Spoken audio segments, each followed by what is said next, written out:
I mean, I think the key thing for us is our engineers were challenged by John Solheim to come up with an adjustability technology, but didn't want to give up on any of our other design features that are built into our drivers and our fairway woods.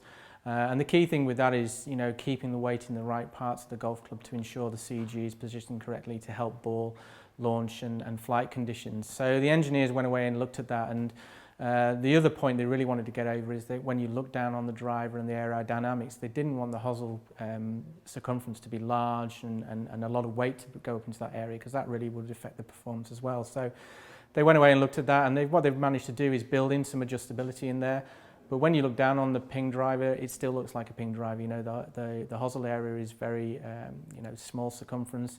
We haven't added a lot of weight into that area. We've used a titanium screw and an aluminium sleeve, so the weight hasn't had to be moved out in any other part of the golf club. And that's really helped with the aerodynamics, driving the aerodynamics up on the club.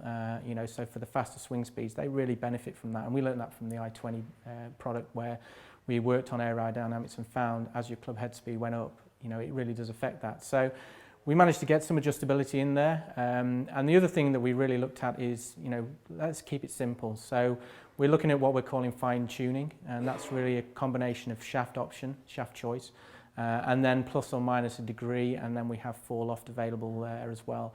So we feel very confident that if you get fitted, to the right shaft and the right setting and the right loft, you're going to have the perfect driver for you.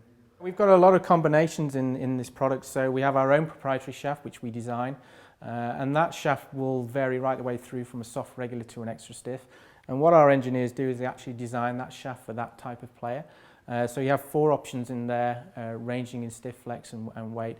But then we've also brought in some aftermarket shafts, some high-end shafts into that. So you've got the Aldila Phenom 50, which is a lightweight shaft which will help launch the ball and spin a little bit more. Then we have the Blur Red series in there from Fujikura as well. Again, it's a mid-launch, mid-spin through S and X.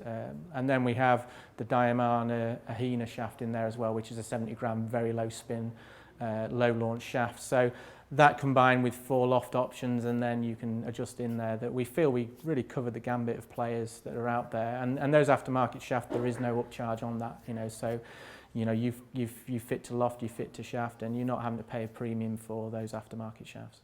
The G20 has been a very successful driver, from amateur right the way through to the professional game as well. But and since then we introduced the i20 family. I think a lot of people are expecting the K family to be replaced, but what we've done with the Anser family, we've fitted it right in between there. So it is a low spin driver, but it is, the MOI has been increased, so it's nearer to the G, but it sits right in between there. So I think it will give that player that maybe tried the i20 and just didn't have enough confidence with it, slightly larger head, slightly more forgiving. But then also the G20 guy, he's now got another alternative in there as well. So we see this going right the way through from tour players to the amateur game. And that's why we have the soft regular shafts and we have the higher lofted woods in there as well. It fits everybody really.